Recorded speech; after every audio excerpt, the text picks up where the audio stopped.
Donc, merci. Effectivement, on se joint à l'équipe précédente pour remercier tous les acteurs qui ont permis cette recherche qui arrive à son terme. Et pour rappel, donc, les rappels des objectifs de notre recherche, nous sommes partis, nous, spécifiquement, pour interroger la morphologie urbaine sur le réseau viaire, avec 3 postulats initiaux dans notre recherche. Le premier postulat, c'est que le réseau viaire constitue la matrice première de constitution et d'évolution des tissus urbains. Deuxième postulat, c'est que ce réseau viaire peut potentiellement constituer un lieu privilégié de croisement entre des appropriations humaines et des dynamiques floristiques et faunistiques. Troisième postulat, comme vous le voyez, c'est que le réseau viaire est à cet égard un potentiel considérable d'espace mobilisable au service de la transition écologique à l'échelle de la ville et de ses quartiers. Nous avons donc mené une recherche qui s'est interrogée sur la capacité du réseau viaire à être support de fonctionnement à la fois urbanistique et écologique en tant que double réseau de liens et de lieux. Pour ce faire, nous sommes appuyés sur 2 hypothèses assez classiques. La première qui était directement menée au sein de notre consortium, là, du programme, à savoir que la morphologie urbaine peut expliquer des relations entre fonctionnement urbanistique et écologique. Et quelque chose de plus classique aussi, il s'agissait d'interroger les modes de gestion des espaces à caractère de nature présents sur le réseau viaire. Pour fédérer notre équipe constituée d'urbanistes et d'écologues, nous avons mis au cœur de notre démarche, et fondée sur les réseaux viaires, vous l'aurez compris, le système de l'arbre. L'arbre et son pied d'arbre a constitué notre échelle de référence. Encore dans les rappels des objectifs, c'est un programme qui s'est fondé sur 5 tâches. Des tâches plutôt menées par nos amis écologues, quoique la première tâche, comme vous le voyez, était une tâche plutôt de modélisation urbanistique et écologique, qui, dans un second temps, dans la tâche 2, a permis de réaliser des relevés et des analyses écologiques.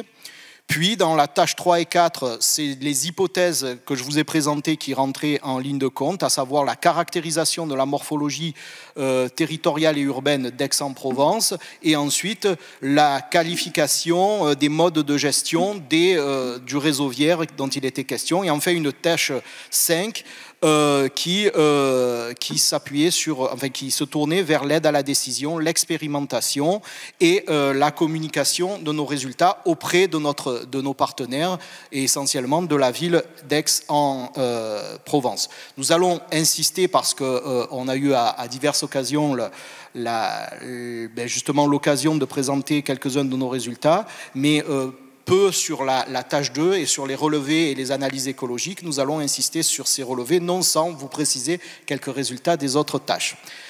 Donc dans la tâche 1, je passe la parole à mon collègue Benoît Bromeillet. Bonjour, merci.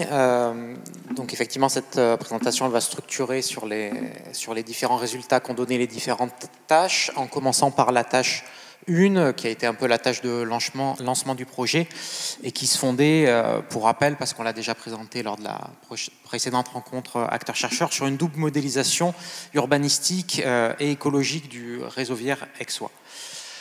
En effet, pour mener ce double regard urbanistique et écologique, faire travailler ensemble écologues et urbanistes, il nous a fallu, au départ de ce projet, nous accorder sur la définition d'une unité de référence, une forme d'unité d'échantillonnage qui nous permette d'interroger spatialement et écologiquement l'objet spatial rue, le réseau viaire, qui est, vous l'avez compris, au cœur de nos préoccupations.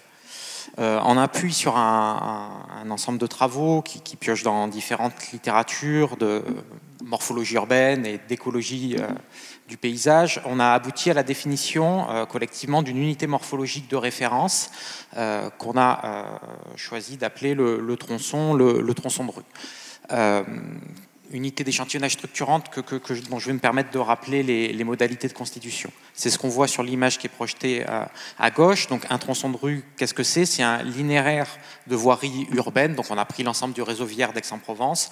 On a exclu ce qui était du registre purement routier, les autoroutes et les sentiers. On les a coupés entre deux intersections. Donc c'est un linéaire de voirie compris entre deux intersections et auquel on a appliqué une forme de tampon, de buffer de part et d'autre de l'axe central de la voie afin de nous permettre de prendre en compte le contexte bâti et végétal alentour.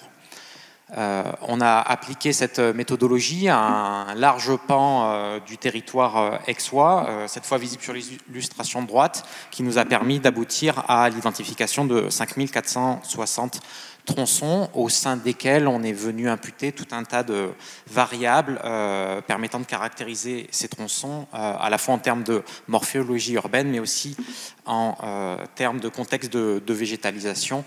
Et dans le cadre de cette restitution, c'est plutôt aux résultats morphologiques, urbanistiques qu'on va s'intéresser. En appliquant un ensemble d'indicateurs représentatifs, des différentes variables, on a isolé 6 indicateurs jugés particulièrement représentatifs, qu'on a ensuite fait passer par un outil statistique qui nous a permis de rapprocher, d'agréger ensemble les tronçons qui partageaient le plus de caractéristiques morphologiques communes, parmi lesquelles le pourcentage d'emprise du bâti, le niveau de contiguïté du bâti, le degré d'ouverture, la présence plus ou moins forte de dents creuses, donc la hauteur moyenne du bâti, la largeur du tronçon et le rapport hauteur-largeur.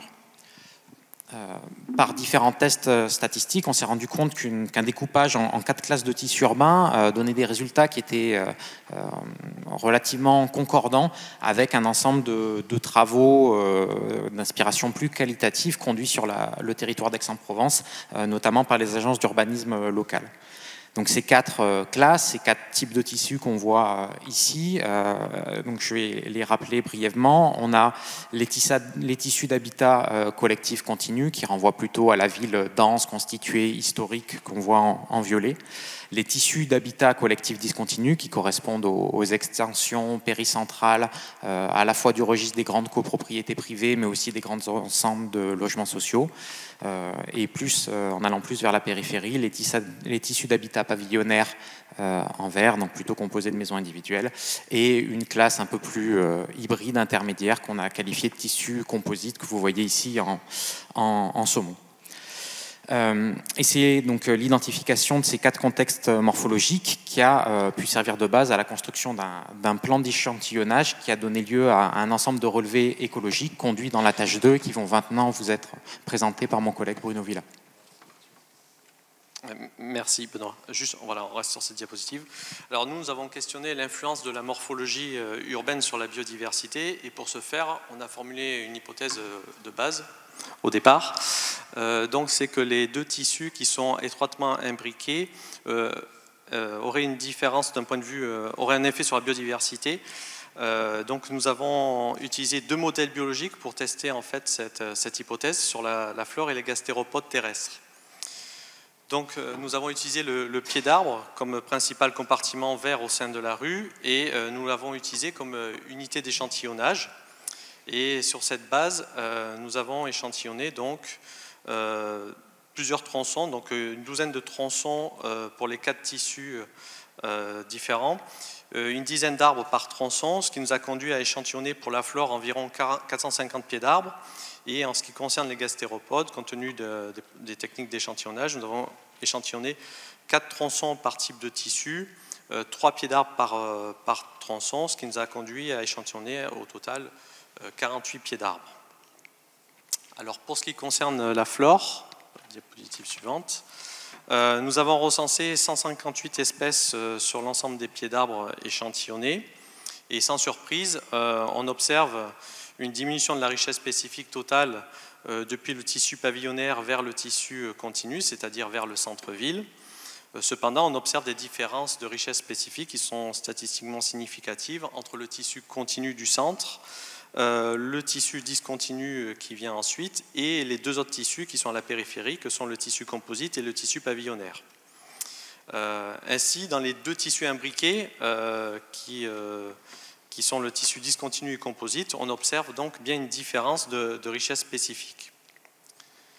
Sur la diapositive suivante, qui concerne donc la similarité, toujours sans surprise, on constate que la plus faible similarité concerne le tissu continu et pavillonnaire, et la plus forte similarité concerne le tissu composite et pavillonnaire.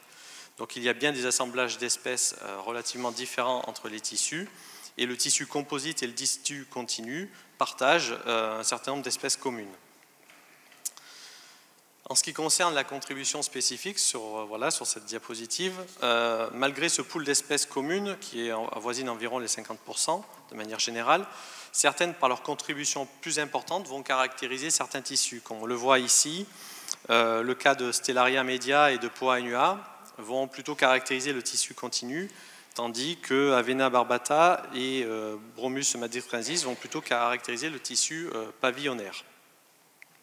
Alors on a aussi regardé les espèces méditerranéennes, et encore une fois, la proportion d'espèces méditerranéennes va augmenter du tissu continu vers le tissu pavillonnaire. Mais encore une fois, les deux tissus imbriqués, qui sont le tissu composite et le tissu discontinu, vont légèrement différer. Alors on a regardé comme dernier paramètre le recouvrement moyen au niveau des pieds d'arbre. Et le tissu composite se distingue cette fois-ci des trois autres tissus, et notamment du tissu discontinu. Donc les tissus imbriqués spatialement, les deux tissus de départ, qui étaient en orange et en rose, sont caractérisés par une flore spécifique en termes de richesse et de recouvrement. Et donc il semblerait que la morphologie urbaine agisse quantitativement et qualitativement sur les communautés végétales du réseau viaire, et que le tissu composite semble légèrement plus favorable que le tissu discontinu en termes de biodiversité. Toutefois, on a réalisé cette étude dans deux contextes, un contexte de rue peu végétalisé et un contexte de rue très végétalisé, et on s'aperçoit qu'on peut rapidement pondérer ces résultats lorsqu'on prend en compte ces deux contextes, puisque les rues les moins végétalisées vont favoriser évidemment une plus grande richesse spécifique, mais vont être également plus favorables aux espèces méditerranéennes et vont aussi être caractérisées par un recouvrement plus important. Donc on voit que par certaines variables, on peut pondérer un petit peu ce que la morphologie urbaine tendait à dessiner. Alors on s'est intéressé à un deuxième modèle qui est celui des gastéropodes terrestres.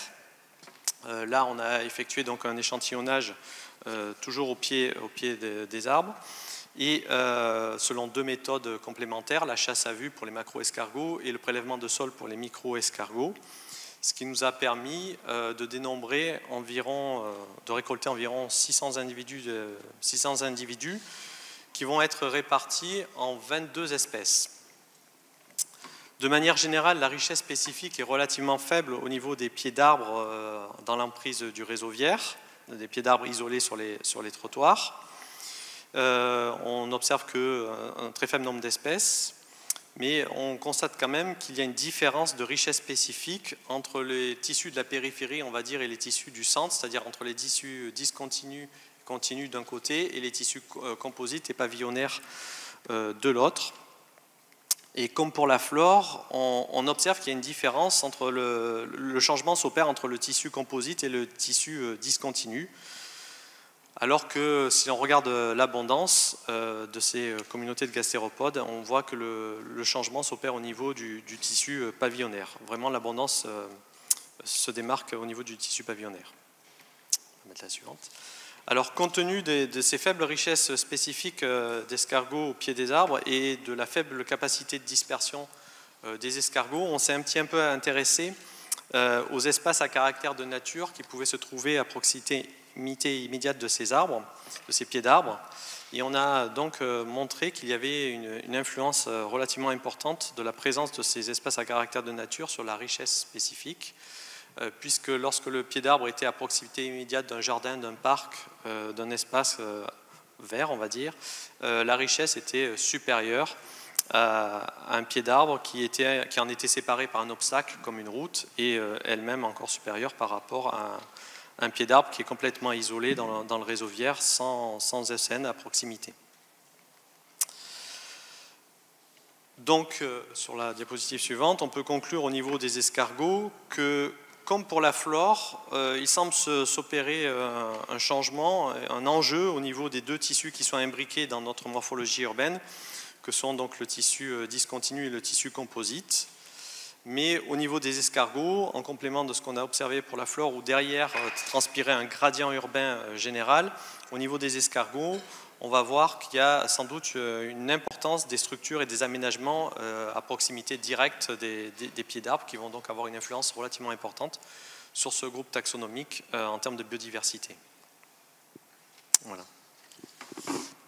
Concernant maintenant la tâche 3 qui portait sur une caractérisation de la morphologie territoriale et urbaine du réseau viarexois, nous sommes repartis donc de la vision globale que je vous ai présentée des résultats de l'ensemble des tronçons identifiés dans la tâche 1, auquel on est venu appliquer un algorithme mathématique donc développé par un docteur en mathématiques, François Amonique, pour l'optimisation des réseaux écologiques qui ont été ici envisagé dans le cadre de ce programme du point de vue de l'écureuil roux, qui a été considéré comme une espèce dont la faculté de déplacement sur le réseau viaire était particulièrement intéressante. Et donc en appliquant son algorithme, il nous a été possible d'identifier un ensemble de tronçons de rue, un peu plus de 1500, où il serait particulièrement, en tout cas selon le modèle, efficace de planter des arbres pour améliorer l'aire d'habitat atteignable par ces écureuils sur le territoire aixois. Au sein de cet ensemble qui fait, on l'a vu, la part belle aux liaisons entre périphéries, on a ensuite fait le choix de s'attarder plus finement sur un ensemble de 35 tronçons qui ont été choisis pour être là encore statistiquement représentatifs de deux choses, donc des différentes morphologies urbaines, les 4 types de tissus qu'on vous a montrés précédemment, mais aussi des différents niveaux d'hierarchisation du réseau viaire en présence, donc le niveau de circulation que ces rues sont censées assurer, de la quasi-route jusqu'à l'impasse résidentielle. Et ces 35 tronçons, ils ont fait ensuite l'objet d'une analyse morphologique fine au moyen d'une grille d'analyse qui avait pour fonction de permettre de croiser un ensemble de valeurs écologiques, de valeurs d'usage et des caractéristiques morphologiques fines. Cette grille d'analyse générale, qu'on a appelée grille Biorevex pour le projet, elle capitalise déjà sur un ensemble de données existantes, déjà sur l'indicateur de biodiversité potentielle qui a pu être développé dans le cadre du projet ITECOP. Deuxièmement, d'une grille d'analyse de la valeur d'usage des rues issue des travaux sur la marchabilité, la grille PEDS qui a été développée pour qualifier la qualité de l'environnement piéton et cyclable d'une rue.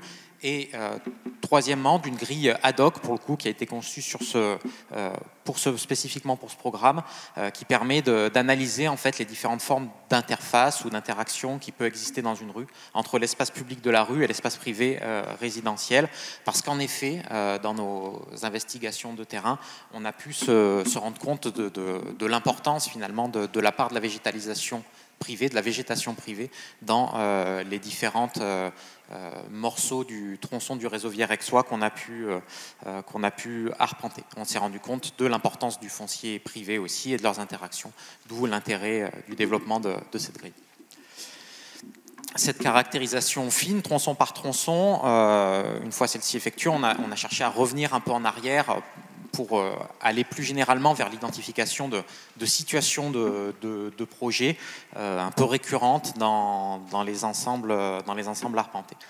On en a identifié 3 types qui nous ont paru appeler à des types de réponses spécifiques. La première catégorie, c'était celle des routes urbaines, ou même plutôt périurbaines, qu'on a traitées par l'intermédiaire de recherche, d'une démarche de benchmark pour trouver des solutions et des références de projets du registre de l'ingénierie écologique pour faciliter le déplacement, la circulation de la faune, à la fois le long de ces axes, mais aussi de part et d'autre, un enjeu qui a pu être souligné par l'équipe précédente. Deuxième catégorie, c'était celle des voies de desserte privées, qui était extrêmement bien représenté dans notre échantillon, où là, on a été amené à réfléchir et à s'intéresser aux outils incitatifs et partenariaux qui ont pu être développés dans différentes métropoles pour permettre aux acteurs publics d'exercer une influence positive sur la végétalisation de ces espaces dont ils n'ont pas la maîtrise foncière. Et enfin, pour la dernière catégorie, celle des boulevards périurbains et des voies de desserte publiques, nous nous sommes concentrés sur l'identification de possibles leviers d'intervention spatiaux visibles au travers des deux axonométries projetées. Ceci qualifié, il nous restait à voir dans quel contexte de gouvernance s'exprimaient nos deux échelles de référence, à savoir le système de pied d'arbre et le tronçon. Et donc pour ce faire, la tâche 4 a essayé de comprendre le contexte d'intervention EXOA en matière de végétalisation, alors, selon divers acteurs, allant de l'élu à l'habitant, dans un cadre communal assez particulier, puisqu'on observe une forte volonté d'écologisation des pratiques dans l'aménagement et dans la gestion. Donc nous avons assez classiquement fondé cette tâche sur une méthodologie fondée sur l'entretien, à la fois d'acteurs publics, comme vous le voyez, des élus, des représentants de direction, des services, services espaces verts, services propreté, chefs de secteur et jardiniers. Au total, c'est 10 entretiens qui ont été réalisés. Et ensuite, on a couplé ça avec des entretiens, je dis bien des entretiens, réalisés à l'échelle de nos tronçons de référence, avec à peu près 19 entretiens qui ont été effectués. Donc on est à l'échelle du tronçon, il fallait absolument trouver des habitants qui soient représentatifs du tronçon. Donc c'est pour ça que le chiffre est peu élevé au final, parce qu'il fallait trouver les gens qui étaient sur le tronçon spécifiquement pour que nos enquêtes soient valables. Donc on a deux types de résultats à cette méthodologie d'entretien. Première qui concerne plutôt l'échelle du tronçon en lui-même et de cette relation à l'échelle du tronçon, donc de la voirie, du réseau viaire à la végétation en présence, donc avec, comme vous le voyez, des résultats qui se posent sur des verbatims, qui opposent plusieurs choses et qui en gros racontent que et c'est assez classique dans la littérature, qu'il s'exprime à l'échelle de nos tronçons et donc de la ville d'Aix-en-Provence, une demande assez généralisée en termes de végétation dans la ville, et sans pour autant faire référence à la biodiversité. La biodiversité reste encore un concept flou pour les gens qu'on a sondés. Cette présence de la végétation s'exprime de façon différenciée entre ce qui est de l'ordre de la végétation spontanée et de l'arbre, la végétation spontanée ayant tendance encore à déranger et la gestion différenciée qu'entreprend la mairie n'est à ce titre pas forcément bien vécue et bien vue. Les représentations des habitants et des usagers reposent donc plus positivement autour du système de l'arbre et des services apportés par ce type de végétation en ville, et notamment services liés à la régulation climatique, l'ombre, la fraîcheur, mais aussi l'aspect esthétique. L'arbre est systématiquement associé à la beauté et à la propreté, à l'inverse de la végétation spontanée qui est encore perçu comme quelque chose de sale dans la ville, et notamment dans les pieds d'arbres qui sont justement moins entretenus. Le travail d'entretien de la ville et ses engagements en faveur de la biodiversité font alors, compte tenu de ces représentations très fortes, l'objet d'un certain nombre de critiques. Pardon ? Ah oui, dernier résultat, et là on est à l'échelle du système de l'arbre. Nous avons essayé avec nos entretiens de voir finalement quels étaient les acteurs publics et privés qui intervenaient autour de la gestion de l'arbre en ville. Et voilà la cartographie des acteurs de l'arbre à Aix-en-Provence, et le résultat il est flagrant, on est face à une extrême complexité complexité du système de l'arbre. Il y a énormément de services, énormément d'acteurs qui travaillent autour de l'arbre. Et encore, on est à Aix-en-Provence, sur une ville qui, par rapport à la métropole, gère encore son réseau viaire et ses pieds d'arbre en régie, c'est-à-dire en interne, au sein de la municipalité. Donc vous voyez qu'on est sur un système extrêmement complexe. Passe la tâche 5, Ben, c'est parce que je vois Philippe qui nous... Donc on en arrive aux conclusions qu'on a voulu assez générales et répondant aux objectifs du projet. Donc vous l'aurez compris, notre approche écologique de la morphologie urbaine nous a amené à distinguer deux éléments urbains en interaction forte, le système de l'arbre urbain et le tronçon de voie. Notre tronçon de voie est assez prometteur au sens de la recherche, mais il reste scientifiquement à être creusé et affiné dans une approche qui lie écologie et morphologie urbaine. Pourquoi ? Certains tronçons, en fait, le modèle nous disait que certains tronçons pouvaient être améliorés dans leur connectivité urbaine, si vous voulez, sauf qu'en fait, on a pensé le tronçon en linéaire, alors qu'en gros, le modèle nous disait de planter des arbres au milieu de la route, ce qui est à peu près impossible à l'heure actuelle. Donc ce tronçon est très intéressant, mais il reste effectivement à creuser. Ensuite, peut-être de façon plus générique pour répondre à la problématique de notre programme, c'est que prise sous l'angle du réseau viaire, les relations entre biodiversité et morphologie urbaine ne peuvent s'envisager que de façon multiscalaire. C'est un peu une évidence ce que je dis, mais quand même, il faut le rappeler, c'est-à-dire qu'il n'y a pas de bonne échelle pour questionner la morphologie urbaine. On l'a montré à l'échelle large, par exemple pour la flore spontanée, celle-ci reste grandement inféodée à des effets de gradient d'urbanisation et donc à des logiques qui sont supra-quartiers. Alors qu'à une échelle fine, par exemple ce qu'on vous a montré sur les escargots, on reste encore inféodé à des agencements urbains et donc à des logiques qui se situent à l'infraquartier. Enfin, nos travaux de plus de sciences humaines ont montré que le système de l'arbre dans la morphologie urbaine ne peut pas être pensé que sous l'angle de la seule maîtrise de l'espace public. Il doit obligatoirement intégrer des logiques qui composent avec l'espace privé.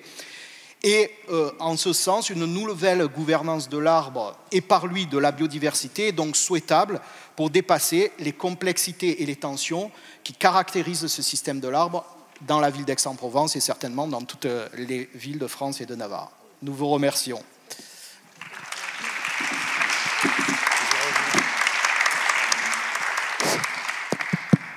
Merci beaucoup. Du coup, la première équipe peut rejoindre aussi pour un flot de questions, j'espère, je suppose. Alors, je ne vous vois pas, donc vous voyez... ouais. Vous venez vous installer à côté là-bas, voilà. Sylvie, alors on va peut-être passer un micro. Il y a Sylvie là-haut.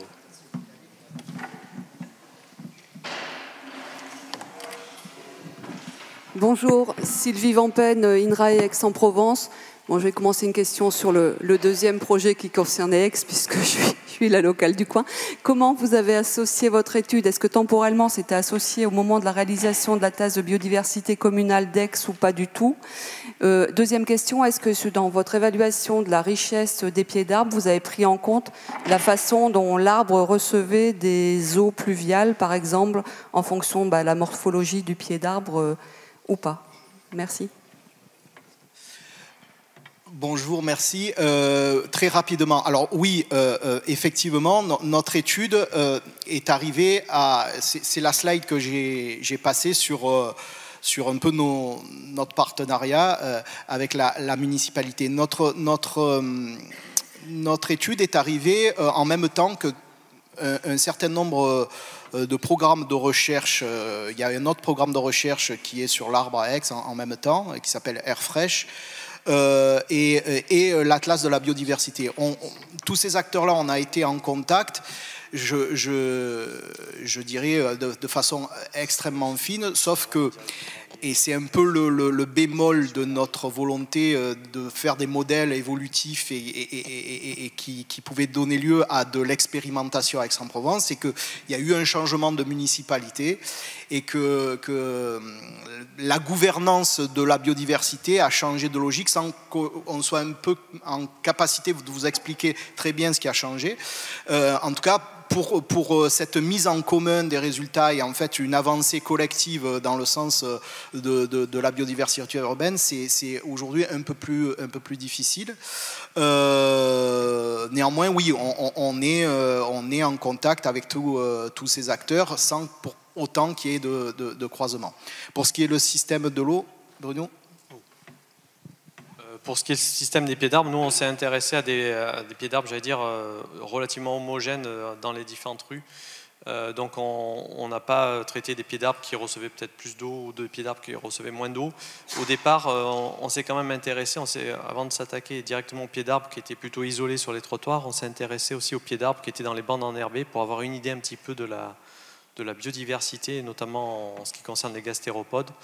Et donc c'est comme ça aussi qu'on s'est intéressé par la suite à la distance aux espaces à caractère de nature par rapport à nos pieds d'arbres, parce qu'il y avait quand même de grandes différences. Voilà. Une autre question ?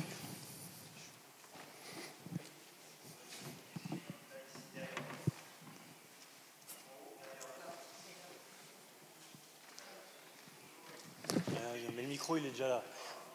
Après. Hop. Alors je me suis absenté parce qu'il y a 138 personnes qui nous suivent en live, ce qui est pas mal, et il commence à y avoir des questions. Donc je prendrai le temps peut-être de mêler et mes questions et celles qu'il y a sur le site. Oui ?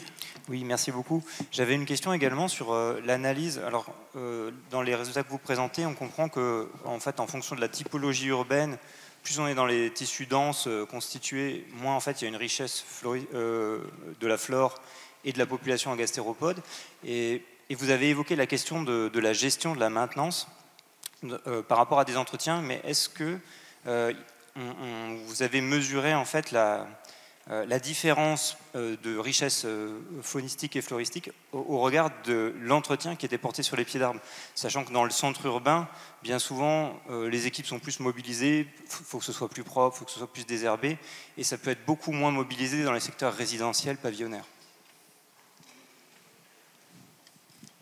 Effectivement, on a travaillé avec les espaces verts parce que quand on faisait les relevés, une partie des pieds d'arbres étaient fauchés, notamment en périphérie, mais on n'avait pas tout à fait ce problème plutôt dans les tissus continus et discontinus, puisque du fait de la pression anthropique des usages, les pieds d'arbres étaient souvent assez dégarnis et voire très pauvres en matière de communauté de gastéropodes, puisque les pieds d'arbres, bon là on ne l'a pas illustré, mais servent souvent de zones de dépôt, de stationnement, etc. Donc du coup, la question s'est plus posée en termes dans les tissus périphériques.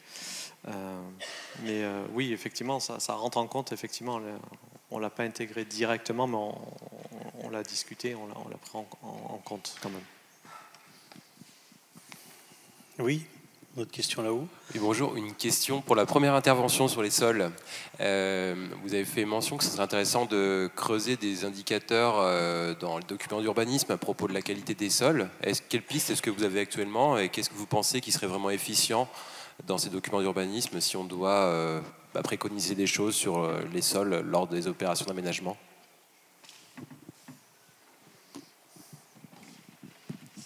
Oui, donc effectivement, ça reprendrait les critères principalement d'habitabilité. En fait, on chercherait à mettre en œuvre des méthodes qui soient facilement reproductibles, en tout cas prescriptibles pour des pédologues, qui permettraient juste avec l'aide d'une observation à la tarière, par exemple, d'aboutir à une description du sol et de comprendre s'il y a une profondeur suffisante, s'il y a assez de matière organique, si la texture est abordable. Et puis coupler ça avec l'occupation, le coefficient d'emprise au sol, par exemple, sur une parcelle, on pourrait aboutir à des calculs soit volumiques, d'habitat nécessaires pour que les assemblages de communautés puissent potentiellement être les plus favorables.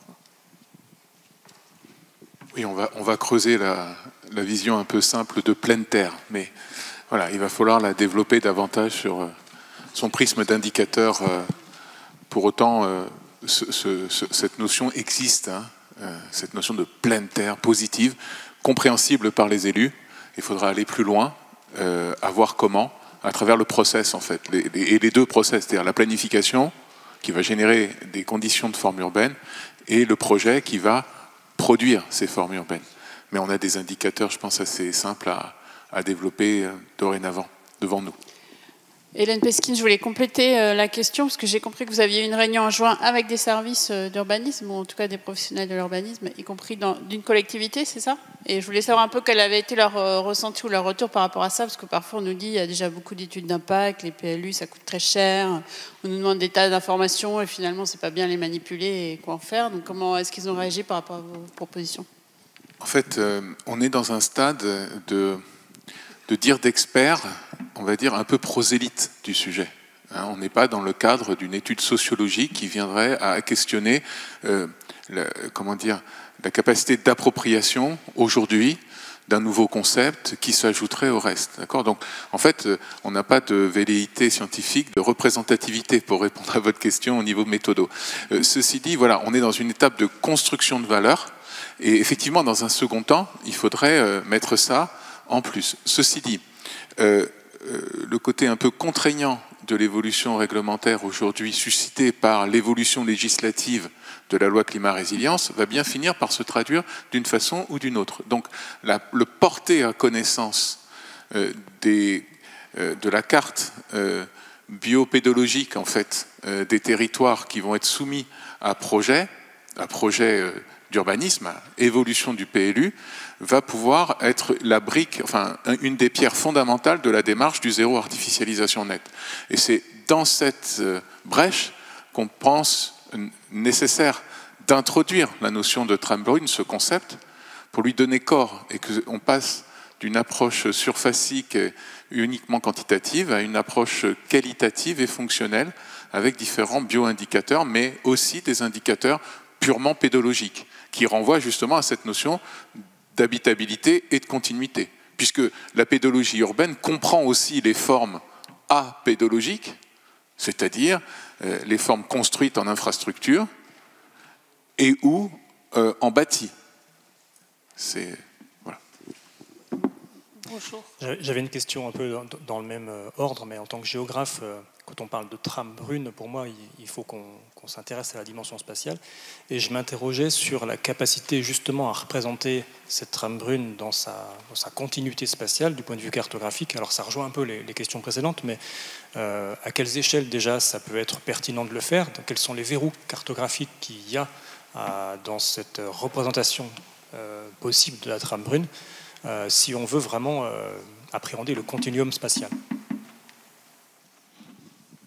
On a fait une première approche. En fait, une des conclusions un peu de notre articulation de trame brune et puis de projets un petit peu qui gravitaient autour complémentaires, c'est qu'une première approche territoriale pouvait être intéressante, plutôt caractérisation plutôt des sols et une caractérisation plus fine à l'échelle là des quartiers et du coup de la trame brune serait particulièrement pertinente au niveau des franges urbaines en cours d'urbanisation pour mieux penser l'urbanisation sur ces secteurs-là. Donc là, elle a des échelles plutôt assez fines, de l'ordre du millième.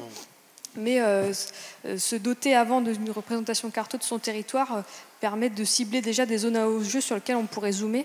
Effectivement, à l'inverse de la trame verte et bleue, il est difficile d'imaginer l'intérêt de cartographie trame brune à l'échelle du territoire. Mais par contre, une cartographie des sols en préalable, ça c'est intéressant.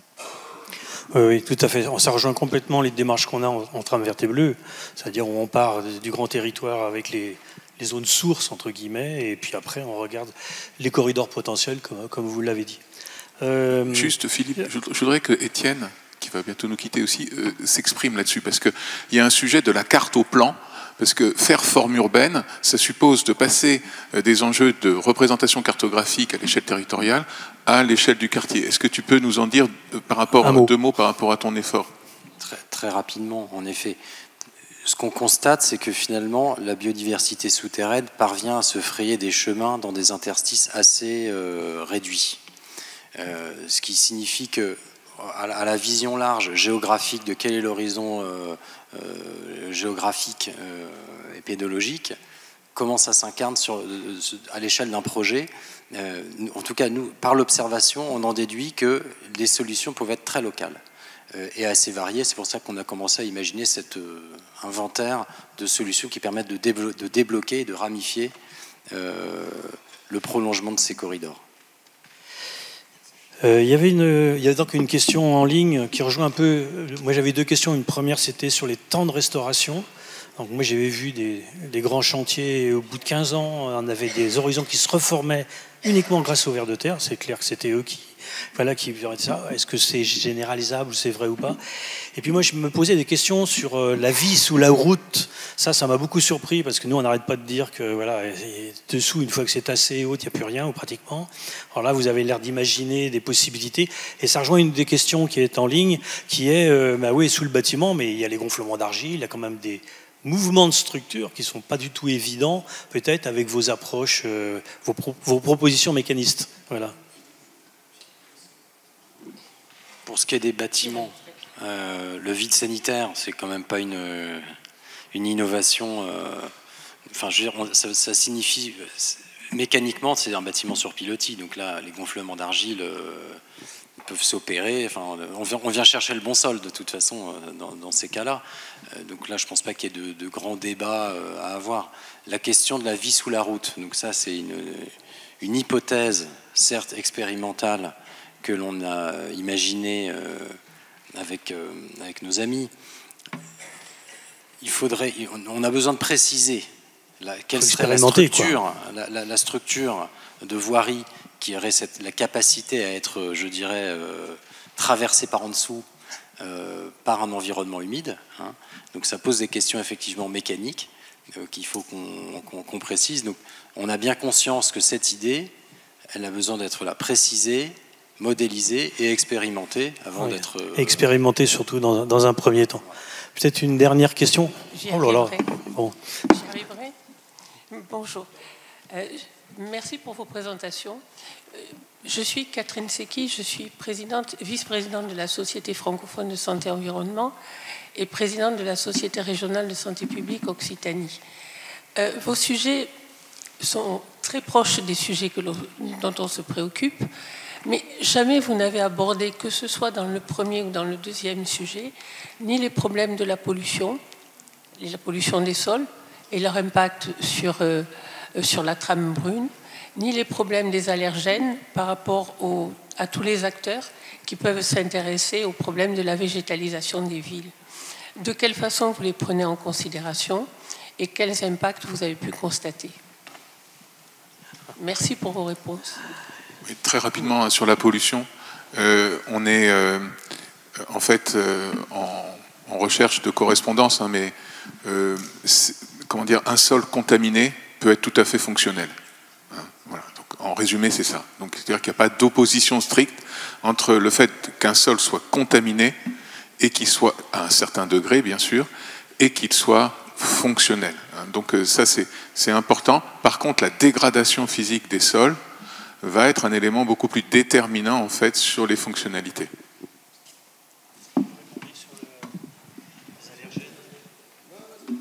Non, ben, sur les allergènes, pour l'instant, nous, on travaille plutôt à évaluer un petit peu la biodiversité et justement voir ce qui l'influence.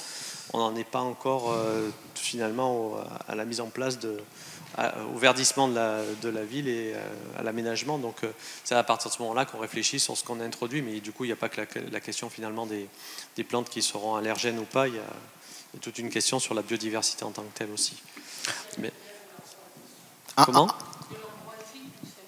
Oui, en fait, c'est toutes les démarches je pense qui vous seront présentées aujourd'hui. On est obligé, dans un temps contraint, avec des moyens contraints, de prendre des angles et qui simplifient la complexité, quoi, en fait. Mais on ne peut pas tout rentrer dans la machine. Mais c'est des choses dont on a conscience, effectivement. On a déjà écrit sur le sujet, hein, sur l'allergène. Il y a un problème aussi de seuil qui est lié à la pollution atmosphérique et qui fait qu'on a un résultat beaucoup plus important de l'expression d'allergène. Une dernière question, alors. Ça recoupe plein de problématiques avec les espèces exotiques envahissantes, etc. Donc... Oui, bonjour, je suis Florence Nassier, je travaille en tant qu'urbaniste à l'agglomération de La Rochelle. Et selon vos deux études, je comprends un mot d'espoir, c'est-à-dire que même dans un pied d'arbre, qui était pour moi en tant qu'urbaniste, c'est comme un petit désert urbain, c'est-à-dire au milieu d'un trottoir hyper chaud où il n'y a pas d'eau, et donc c'est pour moi un endroit où il n'y a pas de vie. Et finalement, l'exemple de Palaiseau, où finalement pour moi c'est très dense, et donc il n'y aurait peut-être pas eu autant d'espoir. Et finalement, ce que je voudrais savoir, c'est qu'est-ce que ce serait pour un planificateur comme je le suis, la taille minimum d'un espace à conserver, puisque nous, notre objectif, ça va être de densifier. Et finalement, dans un petit espace d'1 mètre carré, on voit qu'il y a encore de la vie. Donc, quelle serait cette limite? Première question. Et deuxième question, c'est la question de comment on évalue cela, puisque vous êtes parti sur des sols qui ont 30 ans de vie. Nous, on est sur des sols qui sont chamboulés, qui sont perturbés. Et finalement, quand on finit une opération d'aménagement, s'il fallait évaluer ce qui s'est passé dans le sol, on ne peut rien voir au bout d'1 an. Donc, au bout de combien d'années il faudrait revenir sur le site pour voir si ce qu'on a fait, ça a fonctionné? Donc sur la question de l'espace vital nécessaire, en tout cas dans le cas des lombriciens, c'est vraiment une bonne question, donc, et personne n'a vraiment la réponse.